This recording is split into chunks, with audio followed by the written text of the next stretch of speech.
Welcome to Rise and Thrive Women Journeying from Surviving to Thriving After Abuse. We're your hosts, Susie and Heather, and we're so excited and honored that you're here. If you've experienced the heartache of toxic relationships, you know the feeling of being lost, broken, and unsure of where to turn next. And this podcast is for you. We're here to inspire, educate, and empower women like you, no matter where you are on your healing journey. Together, we are going to challenge the misconceptions surrounding domestic abuse, explore practical solutions, and listen to incredible survivor stories that remind us all that there is a brighter, better future waiting for you. It's time to rise, thrive, and choose yourself. Let's begin this healing journey together. So, today's episode, we are highlighting a very special woman, Jen Beck. So Jen comes to us with over 15 years of experience helping clients of all ages heal from various chronic illnesses. So Jen is certified. She's a certified nutritionist who believes that it takes more than proper diet and regimen to stay healthy. And she's a firm believer in the mind-body connection. I actually love and adore that about you, Jen. And just really quick, I want to share a quote that it's kind of a combination of quotes that Jen shared with us in our interview and some of the stuff that I pulled off of her website that's really inspiring. And she says, I saw such a need for concrete solutions that embodied not just nutrition, but an approach that also incorporated mind and spirit. My mission is to help women release their physical and emotional weight so that they can live a life they love. To date, I have helped thousands of clients find solutions to underlying health issues that are keeping them from success and empower them to make the mental and emotional shifts necessary to maintain their success long term. Incredible. So Susie and I brought Jen on the show today because, like many of us, she has a story to share and people to help. Jen also has a personal connection with her own triumph over trauma. Her personal story starts with a lot of soul searching, hurting, dealing, and healing. And today she's going to share with us her personal story, some of the challenging feelings that she worked through when navigating difficult relationships, and how she made the bold choice to stop self-sacrificing, as we all do. So without further ado, I'm going to turn it over to Jen and let her share a little bit more about her story. So Jen, can you please just tell us a little bit about your personal story, what your life looked like prior to becoming a certified nutritionist and helping others heal mentally and spiritually? Yeah, I'd be happy to. Thanks so much for having me, Susie and Heather. This is just an incredible space for women to learn and to raise their awareness and to find solutions for healing. So I'm excited to be here with you. Thank you for taking the time. So I think back to when I was a kid, and I think that is where my self-sacrifice really started. My mom had multiple sclerosis. My dad is a self-identified codependent. And so I grew up with a mom who was in deep depression, had significant physical disability. She walked with a cane from probably the time I was 7 or 8, and went through some pretty dark stages of depression. And my dad took it on himself that his job was to be able to fix her, to make her happy, to really try to figure out whatever he could do to control it, to be able to make it okay, make her okay. And so myself and my 2 brothers, I have one older, one younger, we were just kind of there. And, we were, not to say that there was complete total neglect. I mean, my dad, coached my softball teams and was there for soccer games and stuff like that. But he was also a busy entrepreneur. He had a business that covered 5 territories. And so it was like, there was a lot of just kind of being there, right? Mm-hmm. We were latchkey kids growing up. Yeah. It sounds like that was your whole childhood. Did you ever experience anything different, or was it always kind of feeling like you were on your own a bit? I mean, there were moments I remember, vivid memories of really feeling like that special little girl. Like there's pictures of me dancing on my dad's, my feet on top of his at weddings and things like that. So there were definitely moments. Holidays for me were a big thing.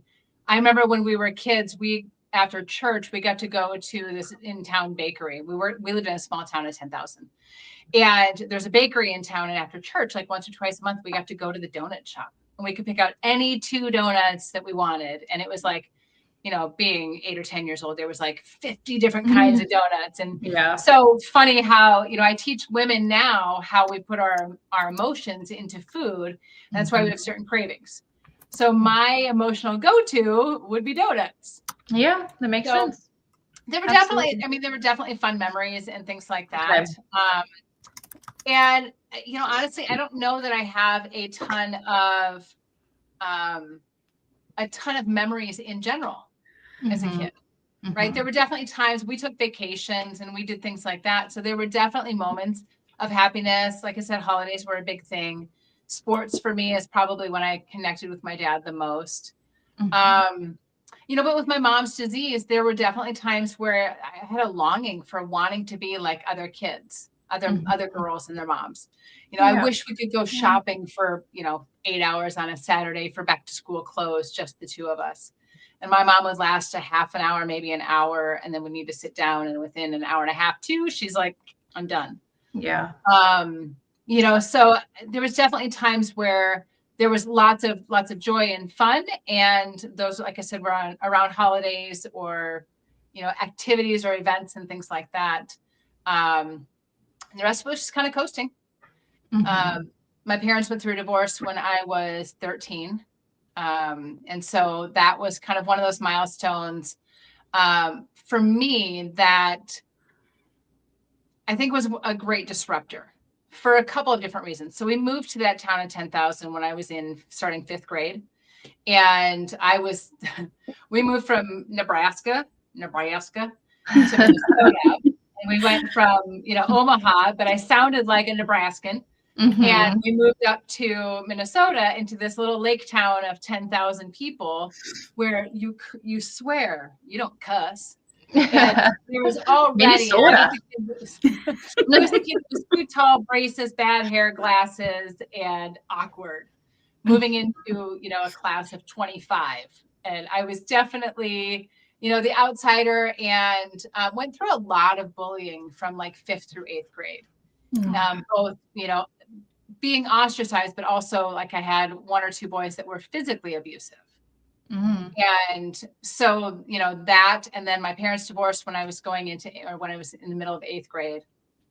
And so there was lots of kind of that turmoil. And during that time, I didn't really have a lot of emotional support at home. Mom's in her depression, dad's traveling for business. So I did kind of just go through that space on my own. And looking back, I can see how isolating and how unsupported I felt then. At the time, I was just living with it, if you will. Yeah, for sure. But that definitely, like when I think back to in my daily life now, if I feel the anxiety coming up, or if I'm going to put myself out there and I have hesitation or some anxiety around that, I know exactly where it dials it back to. And it's that 3rd grader and 5th grader that had the braces, bad hair, glasses, that was just, ridiculed and felt like an outsider. So there's that fear of stepping into that. Right. Which, as much healing work as I've done, there's still pieces of that are like, Absolutely. Yeah, but it's good. Now that you mentioned that, I'm sorry, Susie. Go ahead. I think that that's something that we all struggle with, no matter. And I think that when we go into this healing journey, we have this thought or this mindset of what it's going to be like after, and thinking we're not going to have those feelings anymore. And we're just going to be these healed individuals with no hurt feelings anymore, no anxiety. It's all gone. When in reality, healing is more so like, nope, that still creeps back up. You just have better tools, and you're better prepared to handle them and cope. So right. Yeah.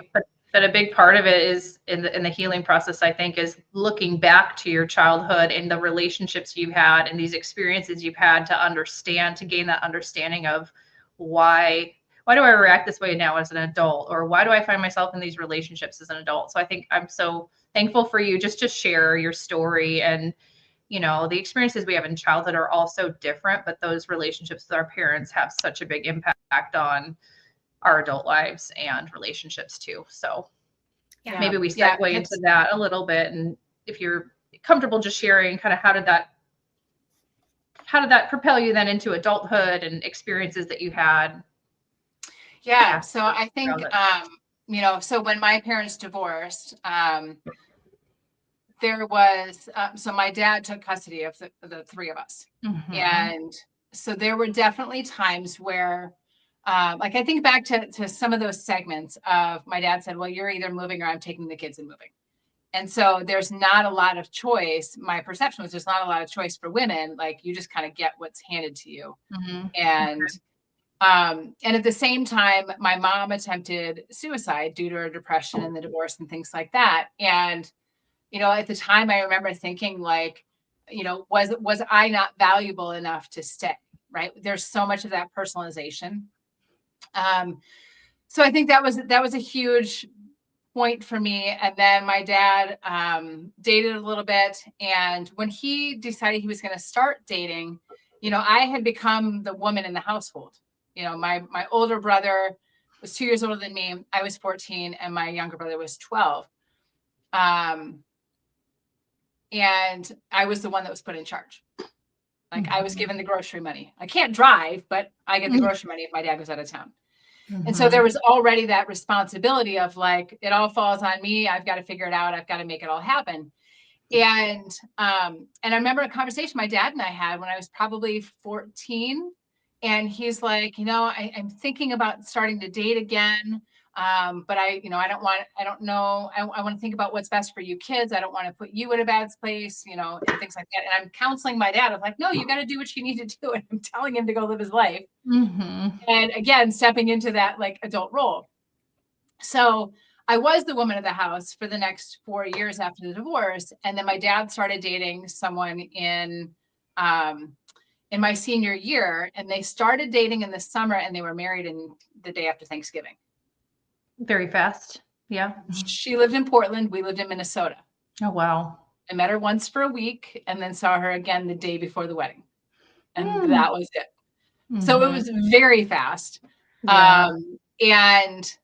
She is, I love her to death now. She was at the time a woman who never had kids, never wanted kids. And here she is inheriting 3 teenagers and moving halfway across the country into an adult role in a new marriage and assuming that role. Challenging situation for everybody involved, it sounds like. Yeah, absolutely. Yeah, and, but I'm sure very much so for you. Yeah. The day before they got married, I remember walking into the kitchen, it's Thanksgiving, and I'm like, what can I do to help? It'd been my job to help for the last 4 years straight. And she goes, oh, you just go hang out with the rest of the kids in the kitchen. We don't need you. And it was like, oh, I'm being replaced. And then there was a scenario the next day. They had, my dad and my stepmom were standing there talking, and they had a corsage that was, they didn't know who it went to. And they're like, well, we maybe we did get it for Aunt Ree, my dad's aunt, who was his last parental figure. And they're like, no, she said she didn't want one. Well, maybe we got her one anyhow. And I'm standing behind there going, hey, I'll take it. Hey, remember me? I'll have it.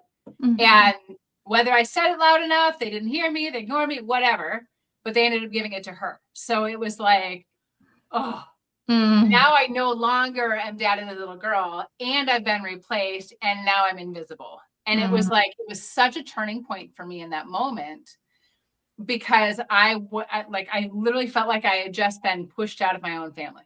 Yeah. And I developed that belief, and I really anchored that for years.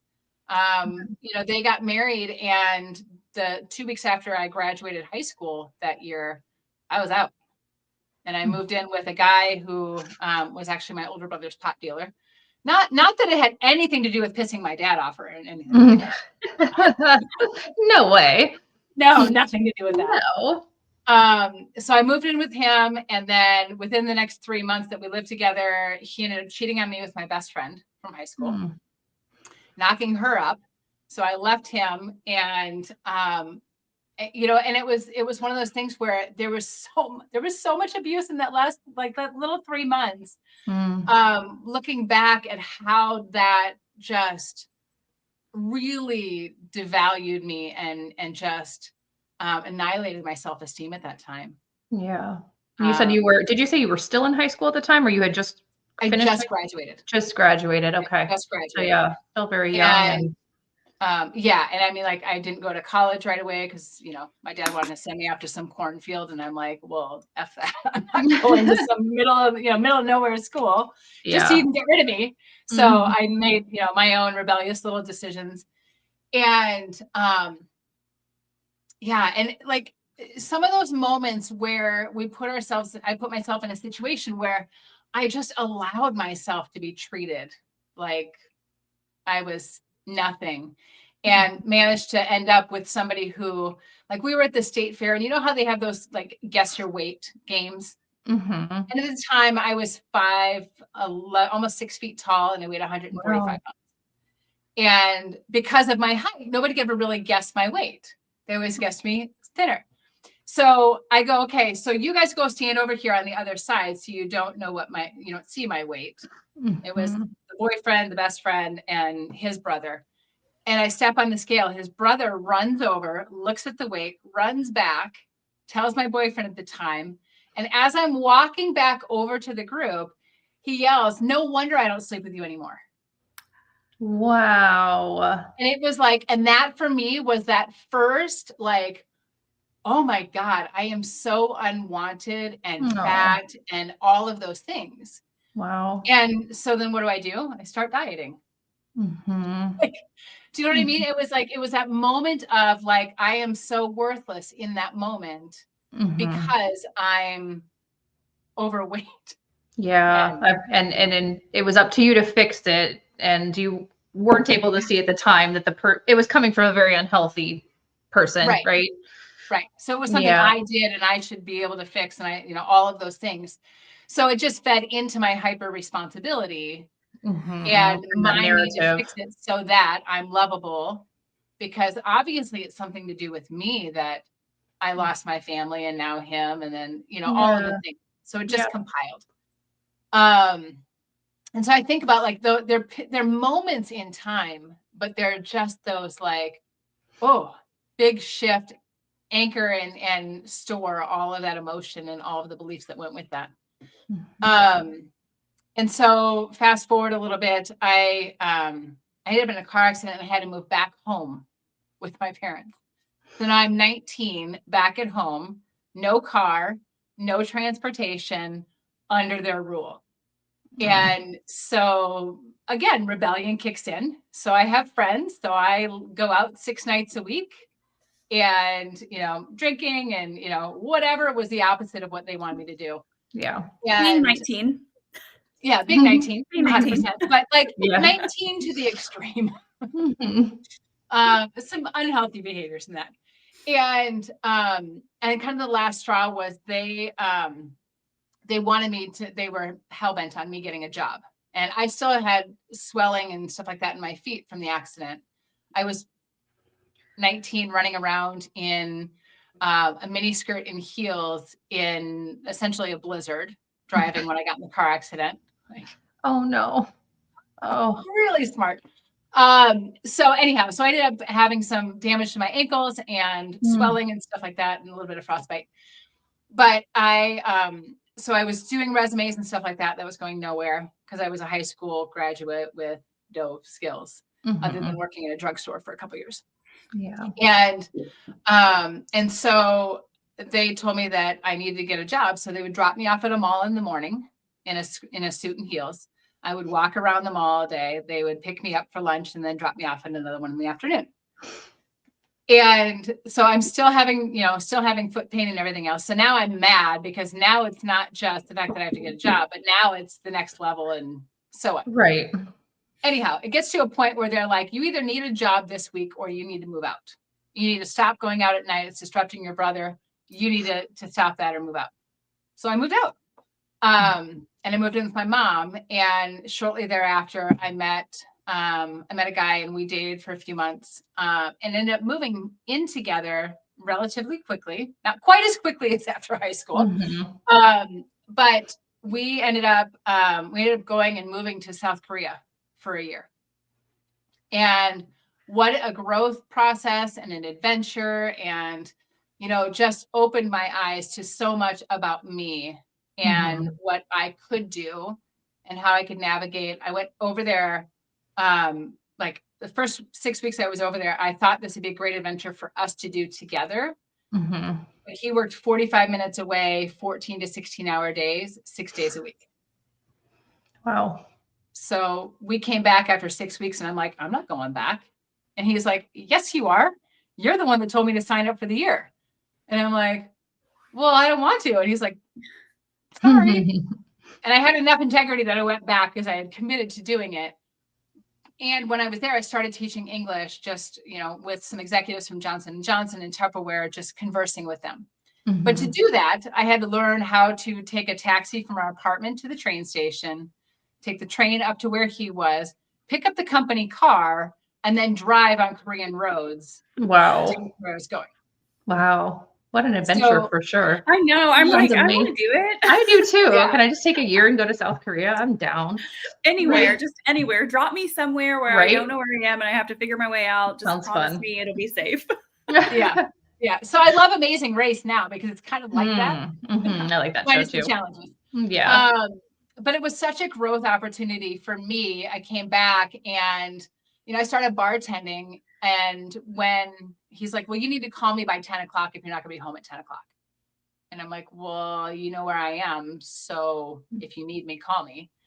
And because I had the independence that I had developed, we ended up parting ways probably six or 9 months after that. And then I started working for a company in direct sales and nutrition. And I lived in 7 states over the course of 5 years. And most of the dating I did was long distance. Why? Because it was easy and I could focus on my career and I could do like one of these, like, oh yeah, I totally want to get to know you and spend time with you. Right. Just too close. It was safe, easy and safe. It sounds like for you.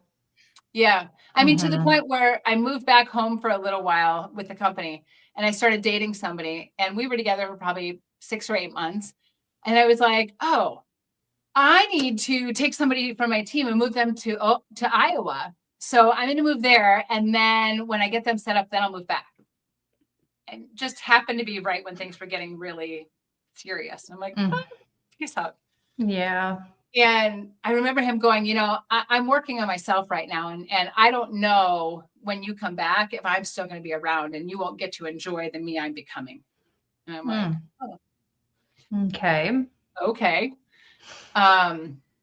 So we dated on and off for a few years and ended up getting back together when I moved to Ohio, where I am now. And I just remember him constantly telling me I should go out on my own. I should do this. I should do that. And so nothing I was doing was ever good enough.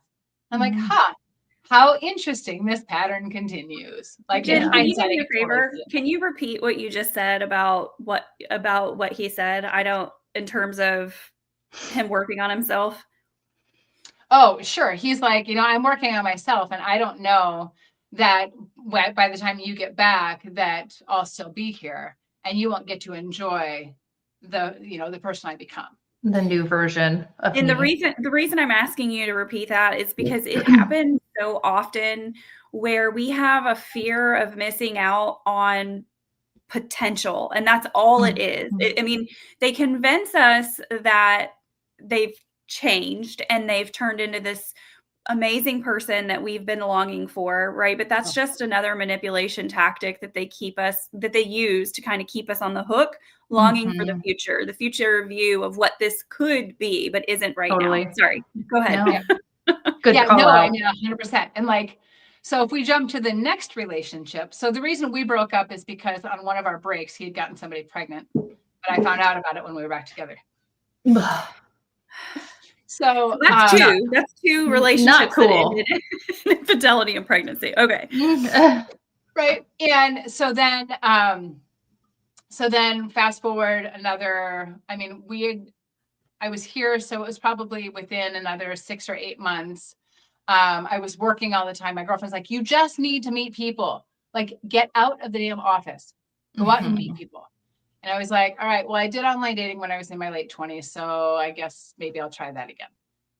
So I was on there for a while and didn't really meet anybody. And then had this weird thing happen where I saw a guy on Yahoo and he wasn't there anymore. And then I saw him again on Match.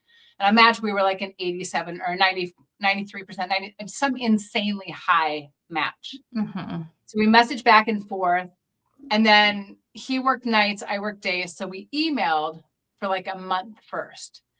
And you know how when you first start dating people, you go into these long, in-depth, like, well, if you could have dinner with anybody in the world, who would it be and why? And like just philosophical things, and really got to know each other through email. Mm-hmm. So then we finally met, and it was like, like Instant fulfilled, like instant connection. Yeah. Yeah, because he knew exactly what to say and how to say it and all the things that I needed to hear it then. Yeah. And we bonded over trauma. Mm-hmm. Hindsight, not a good thing to do. Right? But his mom I was had going to put some questions in there about that. Sorry, Jen. I was going to put some questions in there about that, but I think just highlighting that when we're out looking for dating partners and we start the conversations off with things that we've lacked in our childhood, things that have hurt us in the past, it is a narcissist playground. I will just say that. Yeah. It's an emotionally abusive person's playground. It is a cycle, like people who live to manipulate and twist, and they want to kind of keep you in that position where you're constantly wondering or chasing.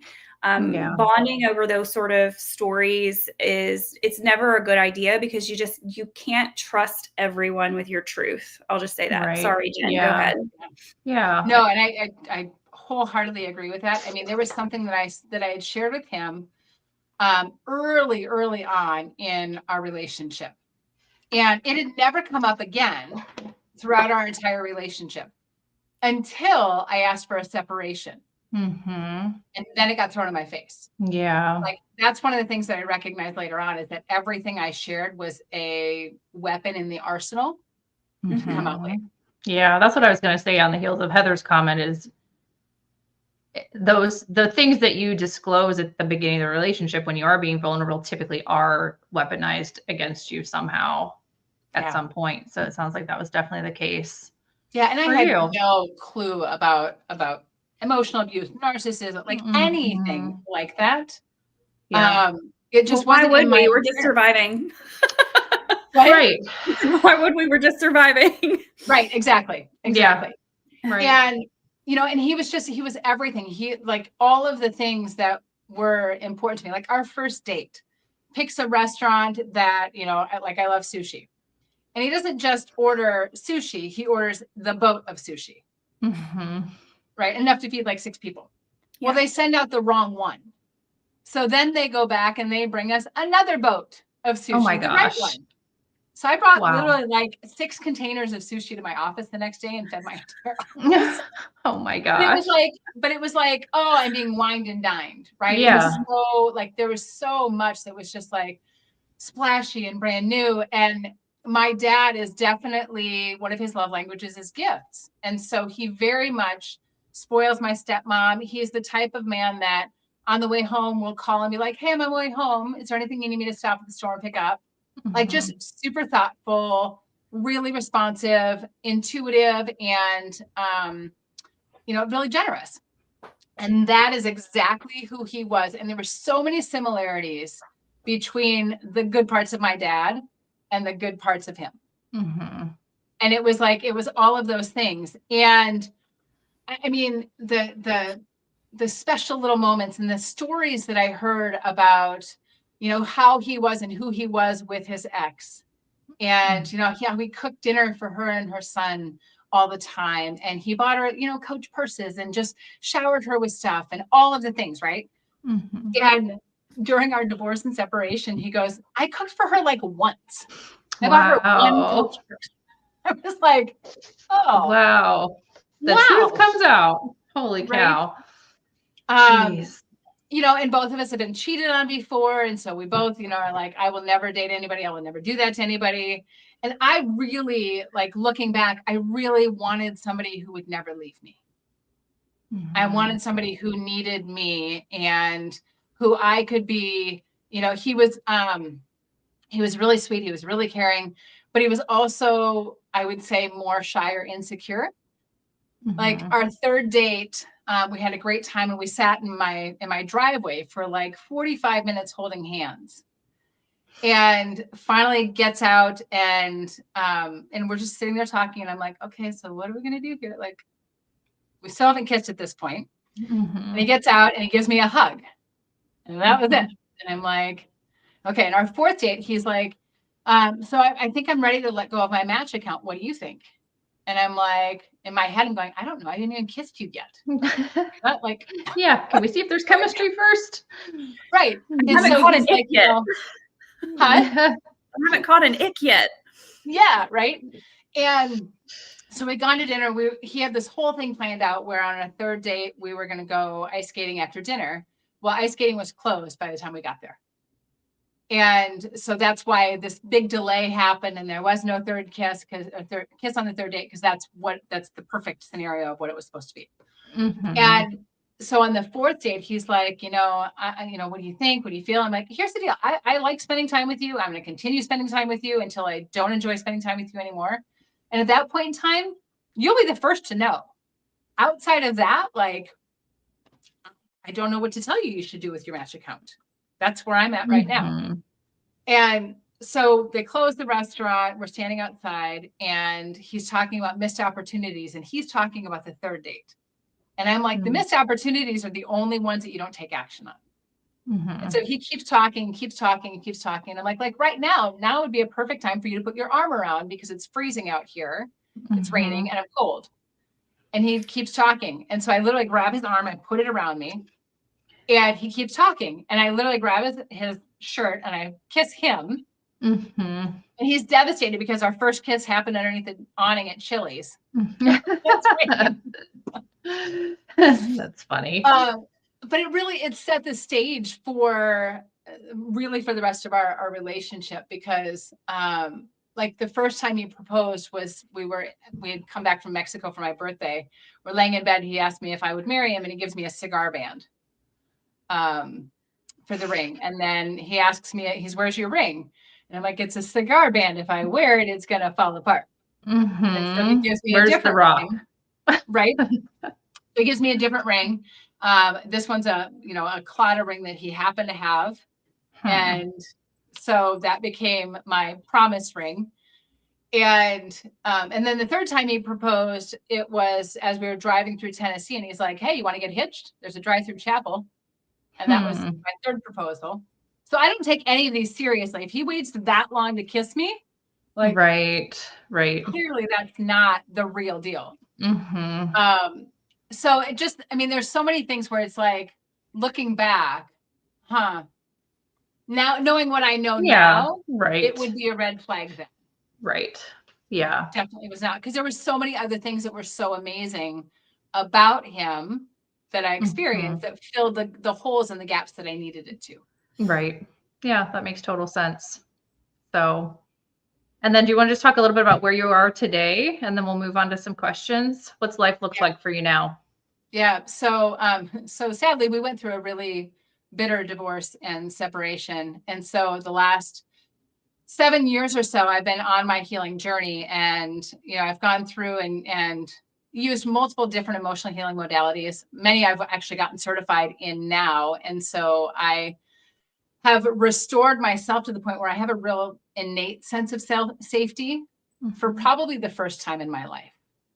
And I have the ability to really connect with my daughter without having a lot of the childhood triggers. Our kids are amazing and they bring out some of the worst parts.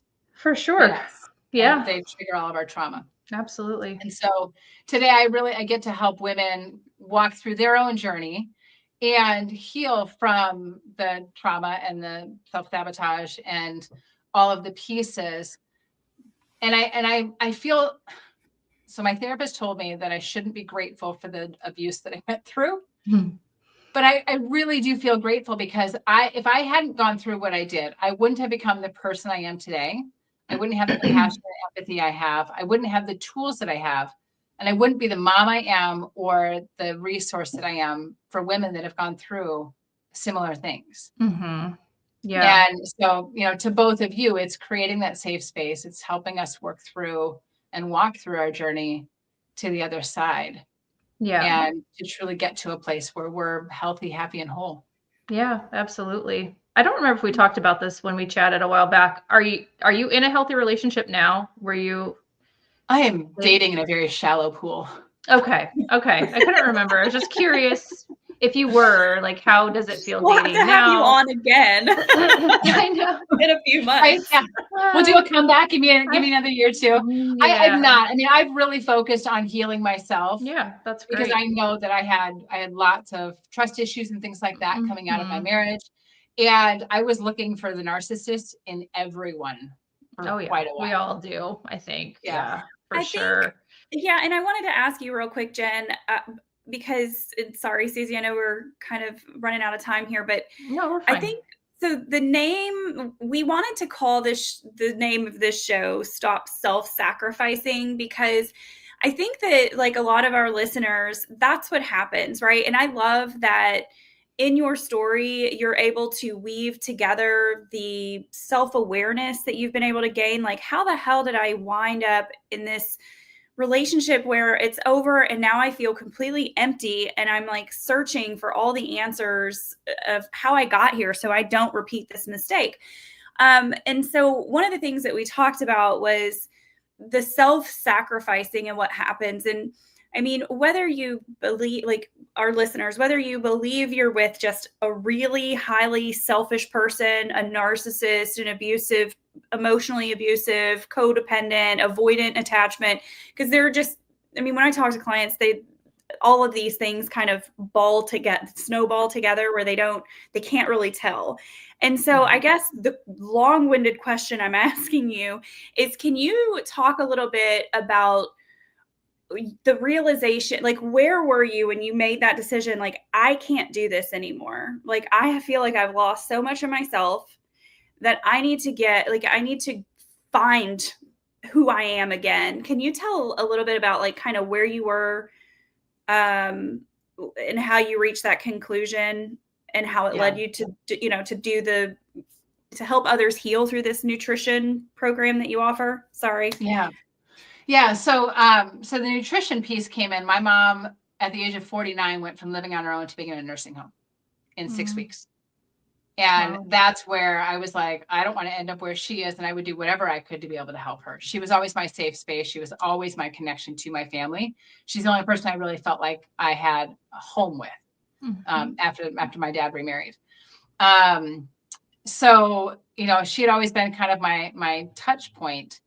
And so as I'm building my nutrition business and loving that and supporting people and helping people to transform physically, and I'd incorporated mental and emotional, or I incorporated mindset and mindfulness into that. And then I was probably 8.5 years into my marriage and had put myself on the shelf. Like, my main job, my daughter was about 2.5 when I got to this point. And I had just been doing whatever I could to keep the peace. Like, I sometimes felt like I was Jekyll and Hyde. I would walk in and I would do something and it would be this kind of reaction, and I would do something and it would be no reaction. Yeah, walking on eggshells, sounds like. Constantly. Yeah. Constantly. And so I just remember I got into a place where, like, I would do my job during the day. I work with clients during the day, and that was fulfilling. I would come home, I'd pick up my daughter, I'd make dinner. I would, play with her, and then I would put her to bed. And by the time I came downstairs from putting her to bed, he'd be in his office playing a video game. And I would literally open my laptop, sit down in our side chair with a glass of wine, and turn on Grey's Anatomy. And you know how many episodes or how many seasons Grey's Anatomy has been on? Like, started at season 1, episode 1. Yeah. And had just gotten to this, like, just going through the motions, hoping and praying that when he walked past to the kitchen to get a drink or something, he would notice me, and then he'd walk back. And many times there was not even an acknowledgement. Wow.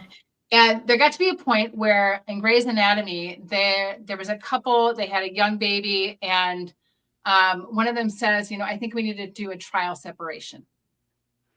And I was like, oh, maybe we just need to shake things up a little bit. Maybe that's what we need to do. Right. And so I, you know, within a matter of a couple of days, I walked in there to his office one night, and I'm like, I think we need to do a trial separation. I think I'm going to move into the spare bedroom, and we need to just alternate when we spend time with our daughter.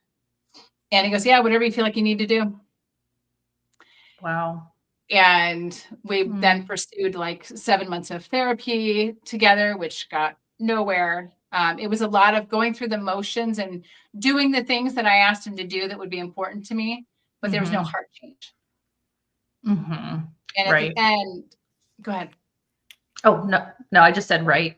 Yeah. Oh, yeah. And then at the end, our therapist, I'm sitting there one day, he had to leave early, and I'm like, am I like, I feel like I want to ask him to move out. Like, am I crazy?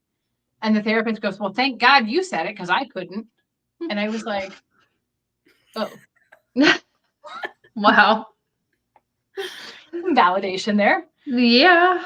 And so I did. And then he moved out, and, you know, I had the intention that we would be apart for 6 months or a year. And with the real intention that I wanted to work on each one of us separately and together to be able to see if we can make it whole. Because to your point earlier, Heather, it's like the hopes and the dreams of like, oh, I remember how he was like in the beginning. Like, yeah, I know it's in there. What did I do that made that go away? Because it was constantly about what I did and what I was doing that created the separation. I think as women, one of the things that you said earlier that I have been holding on to, because I was like, we need to circle back to that, is what the role you learned early on in life that women play, and you get what you get what you get, and you don't have a say in it. I think as women, we always feel responsible for reigniting and saving, reigniting the light and saving things, because we're so used to the breadcrumbs of affection and love that it just keeps us in that constant cycle. Like any minute now, he's going to come back. Any minute now, he's going to come back. And then one day that's just going to be our forever. There's not going to be, you know, this starting at ground zero all over again. So I just think that we just become so used to being the person that initiates, being the person that plans, being the person, you know, just the list goes on. And, you know, thanks for that sushi boat 8 years ago, but right? I deserve more. This wasn't worth it, dude. But well, and then asking for what we want and need, but not getting it. So then we start shutting down that part of ourselves. Yeah. Right. Like, I'm not going to get it anyhow. What difference does it make? Right. Like, for I sure. just stop asking and you stop getting. Yeah. Absolutely. So I'm grateful for that awareness and that his comment. But then he had a friend tell him that the only reason I wanted him out of the house is because I wanted a divorce. And that just went like, it was like lighting a firework that just exploded for the next several months. And at that point, it was just a matter of like, I just needed my safety. Yeah. And like, and then he's like, I had another epiphany. Like, I want to make this work. And I'm like, whoa, I have multiple months of like unsafety. Not happening. A little too late. Yeah. Yeah. And a lot too late. Yeah. So it's been a journey, and I'm so grateful for the healing work that I've done to get to this point, and that I have so much insight and awareness that not only can I help other women with, but I also get to support my daughter through the dating process too, because he's still her dad. Yeah. We can teach them from the things we've experienced for sure. So I'm curious, if you like kind of look back to your healing journey, what do you feel was the biggest catalyst to your healing? What helped you the most through that?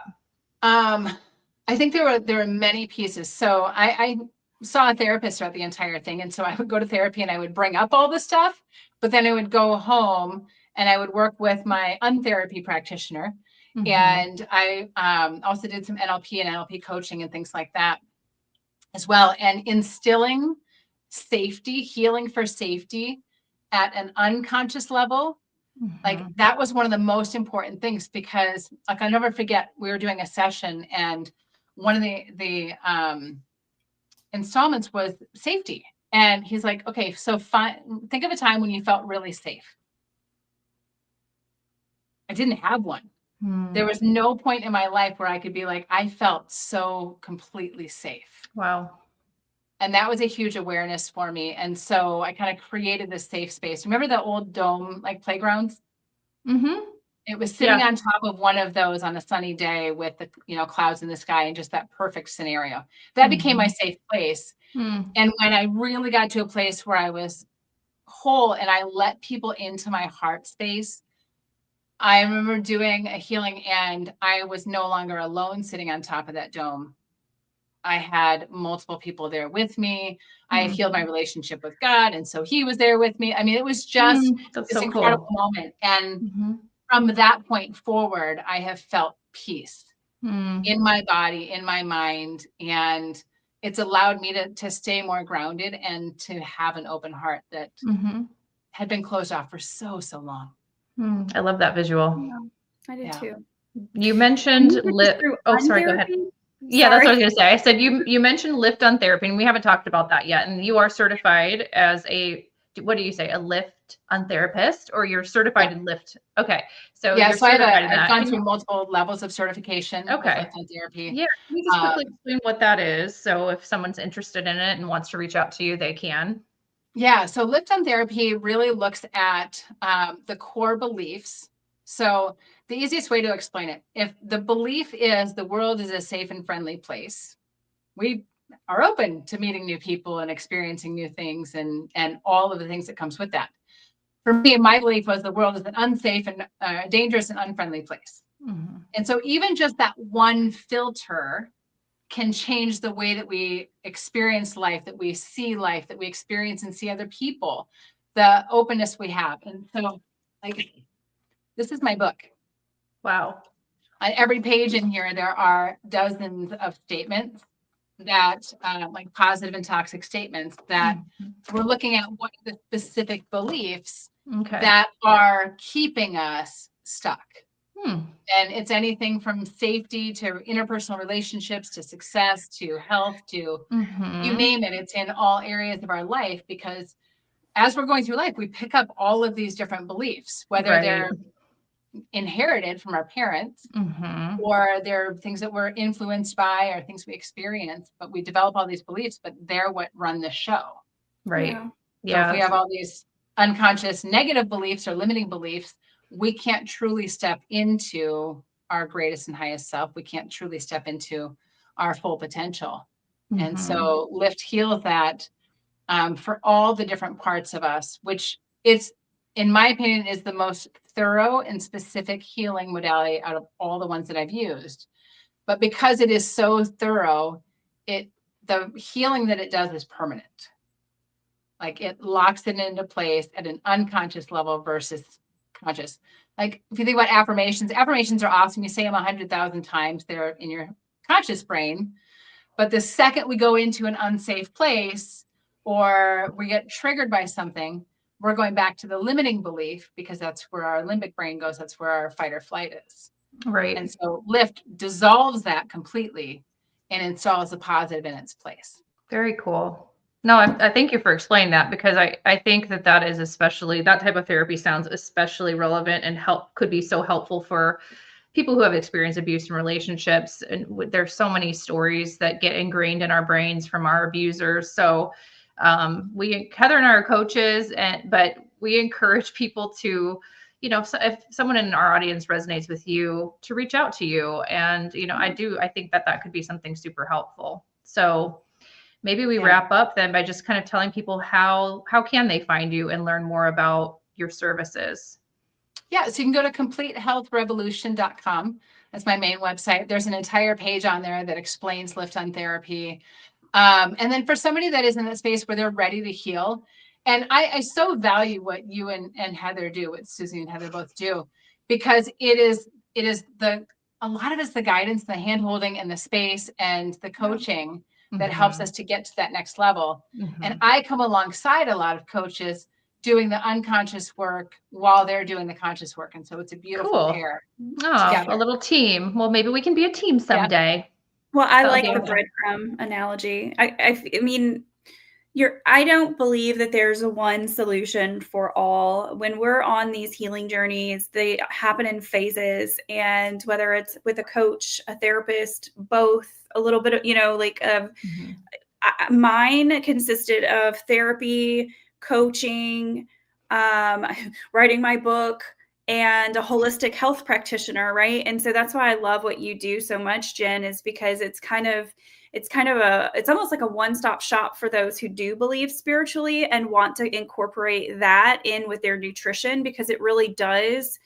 It is a holistic healing approach. So yeah, absolutely. And I did link, if you're watching on YouTube, Jen's website, as well as all of her social handles. So if you would like to reach out to her or find her that way, you can find that in the show notes. So, yeah. All right. Did we have any questions come in while we were chatting? I didn't see any either over here. Yeah. So, no, go ahead, Heather. Don't want to steal your thunder. Closing us out. I was just going to say thank you so much, Jen, for joining us today. I know that we ran long today, but we, again, love to highlight other women, their stories, their journeys, because someone out there is also living your past or future. And the goal of this show is truly to empower women to share their stories where they are, so to help them, feel empowered to make the decisions that they need to make in their lives so that they can live, the best version of themselves. So thank you so much for sharing all that you have today. I appreciate it. Thank you. Thank you, ladies, so much for being here and for the work that you do. Thank you. Thank you, Jen. And Hillary, thank you for your comment. We agree. Jen is a great guest. So we loved having her on. All right. Well, you ladies enjoy the rest of your day. And thanks everybody out there for tuning in. We'll see you soon. Bye, everybody. All See you next week. Bye.